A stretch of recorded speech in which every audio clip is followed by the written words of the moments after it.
আমরা যে খাবার খাই সেটা শরীরে ঢোকার পর ঠিক কি হয় বলুন তো? এটা কিন্তু দারুণ এক রহস্যময় যাত্রা।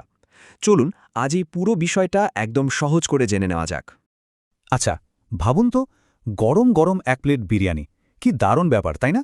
কিন্তু আমরা কি কখনো ভেবে দেখেছি এই যে খাবারটা মুখে দিচ্ছি এরপর শরীরের ভেতরে এর সাথে কি ঘটে? এর পেছনে বিজ্ঞানটা কিন্তু আসলেই অসাধারণ। মানে, প্লেট থেকে আমাদের শরীরের শক্তি হয়ে ওঠা পর্যন্ত খাবারকে একটা বিশাল পথ পাড়ি দিতে হয়।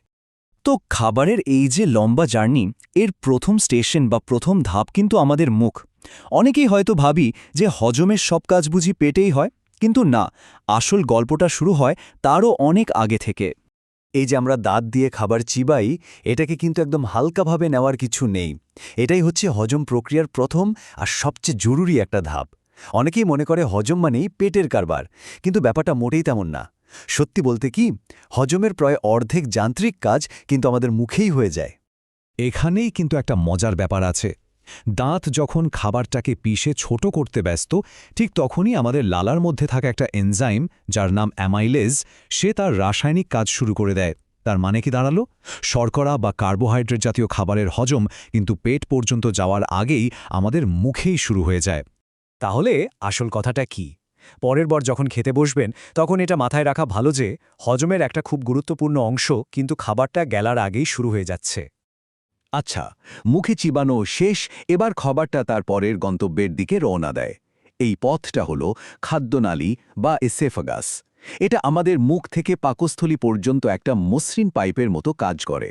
মজার ব্যাপার হলো, খাবার কিন্তু এমনি এমনি বা মাধ্যাকর্ষণের টানে নিচে পড়ে যায় না। পেরিস্টালসিস নামে একটা দারুণ প্রক্রিয়া আছে, যেটা অনেকটা ঢেউয়ের মতো মাংসপেশিকে সংকুচিত করে খাবারটাকে ঠেলে ঠেলে নিচে নামায়। এই ছন্দময় মুভমেন্টটাই নিশ্চিত করে যেন খাবারটা ঠিকঠাক পথে পাকস্থলীর দিকেই যায়। তো খাদ্যনালী পার হয়ে খাবার এবার এসে পৌঁছালো তার যাত্রার সবচেয়ে রোমাঞ্চকর এক স্টেশনে, আমাদের পাকস্থলীতে। এটাকে বলা যেতে পারে একটা ব্যস্ত রাসায়নিক কারখানা। এখানেই খাবারের আসল রূপ বদলানো শুরু হয়, চলে নানান জটিল প্রক্রিয়া। এই কারখানার দুজন প্রধান কারিগর আছে। একজন হল হাইড্রোক্লোরিক অ্যাসিড। এটা এতটাই শক্তিশালী যে খাবারের কঠিন অংশগুলোকেও গলিয়ে ফেলে। আর আরেকজন হল পেপসিন, একটা এনজাইম যার প্রধান কাজ হল প্রোটিনকে ভাঙা। এই অ্যাসিড আর এনজাইম মিলে কয়েক ঘন্টা ধরে কাজ করার পর আমাদের খাওয়া শক্ত খাবারগুলো একদম গলে গিয়ে একটা ঘন স্যুপ বা পেস্টের মতো হয়ে যায়। খাবারটা এখন এই অবস্থাতেই তার পরের যাত্রার জন্য তৈরি। খাবারের এই যে নতুন অর্ধতরল অবস্থা, বিজ্ঞানের ভাষায় একেই বলা হয় কাইম। আর এই কাইমই হল সেই কাঁচামাল যেখান থেকে আমাদের শরীর তার দরকারি পুষ্টিগুলো ছেঁকে নেবে।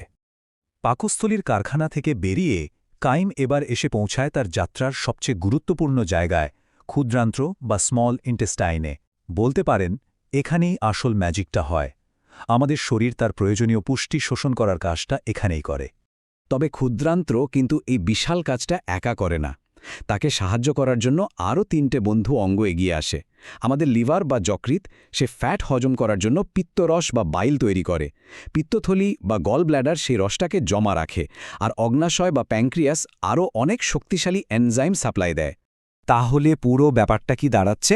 কাইম ক্ষুদ্রান্ত্রে আসার পর এই পিত্তরস আর নানান এনজাইম একসাথে মিশে খাবারের জটিল অণুগুলোকে ভেঙে একদম সরল করে ফেলে। মানে এমন একটা অবস্থায় নিয়ে আসে যা আমাদের শরীর সহজে শোষণ করতে পারে। এই যে ভাঙাচোরার কাজটা হলো, এরপর আমরা ফাইনালি 3টে মূল উপাদান পাই। শর্করা বা কার্বোহাইড্রেট থেকে আসে গ্লুকোজ, প্রোটিন থেকে পাই অ্যামিনো অ্যাসিড, আর ফ্যাট থেকে আসে ফ্যাটি অ্যাসিড। এগুলোই হলো আমাদের শরীরের শক্তির আসল কাঁচামাল। কিন্তু প্রশ্ন হল, এই যে সরল পুষ্টিগুলো তৈরি হলো, এইগুলো রক্তে মেশে কিভাবে? এখানেই আসে ভিলায়ের কথা। আমাদের ক্ষুদ্রান্ত্রের ভেতরের দেয়ালে আঙুলের মতো লক্ষ লক্ষ ছোট ছোট অংশ আছে। এগুলোই হলো ভেলায়। এরাই এই পুষ্টিগুলো শোষণ করে সরাসরি আমাদের রক্তে পৌঁছে দেয়। আর ঠিক এই জায়গাতেই হয় আসল কাজটা। এই শোষণ প্রক্রিয়ার মাধ্যমেই আমাদের শরীর তার প্রতিদিনের কাজকর্মের জন্য দরকারি শক্তি আর পুষ্টি পেয়ে থাকে। বলা যায়, খাবারের পুরো যাত্রার মূল উদ্দেশ্যই হলো এটা। তো খাবারের যাত্রার প্রায় শেষ মাথায় আমরা চলে এসেছি। এখন দেখার পালা, যে অংশগুলো হজম হলো না সেগুলোর কি গতি হয়, আর এই পুরো জার্নি থেকে আমাদের জন্য শিক্ষণীয় বিষয়দাই বকি। সব খাবার কিন্তু আমাদের শরীর হজম করতে বা ব্যবহার করতে পারে না। যে অপাচ্য অংশগুলো থেকে যায়, যেমন ধরুন ফাইবার, সেগুলো তাদের পরবর্তী স্টেশনের দিকে চলে যায়, যার নাম হল বৃহদন্ত্র বা লার্জ ইন্টেস্টাইন। এই বৃহদান্ত্রের প্রধান কাজ মূলত দুটো। এক, ওই অপাচ্য খাবারের অংশ থেকে যতটা সম্ভব পানি আর লবণ শরীর আবার শোষণ করে নেয়, আর দুই, বাকি যা পড়ে থাকে সেগুলোকে বর্জ্য হিসেবে তৈরি করে শরীর থেকে বের করে দেওয়ার জন্য প্রস্তুত করে। আর শরীর থেকে যখন এই বর্জ্য পদার্থ বেরিয়ে যায় তখনই খাবারের সেই লম্বা আর জটিল যাত্রার সমাপ্তি ঘটে, মানে মুখ থেকে যে জার্নিটা শুরু হয়েছিল সেটা এভাবেই পূর্ণতা পায়। তাহলে এই যে পুরো যাত্রাটা আমরা দেখলাম, এখান থেকে আমাদের জন্য মূল বার্তা বা টেকওয়ে কি? প্রথমত, হজম কিন্তু মুখ থেকেই শুরু হয়, তাই খাবার ভালোভাবে চিবিয়ে খাওয়াটা খুব জরুরি। দ্বিতীয়ত, ফাইবারযুক্ত খাবার আমাদের হজম প্রক্রিয়াকে অনেক মসৃণ রাখে। আর সবচেয়ে গুরুত্বপূর্ণ হলো, আমাদের অন্ত্র বা ঘাটের স্বাস্থ্য কিন্তু শুধু হজমের সাথেই জড়িত না, এটা আমাদের শারীরিক স্বাস্থ্য এমনকি মানসিক স্বাস্থ্যের উপরেও সরাসরি প্রভাব ফেলে। শেষ করার আগে একটা প্রশ্ন রেখে যাই।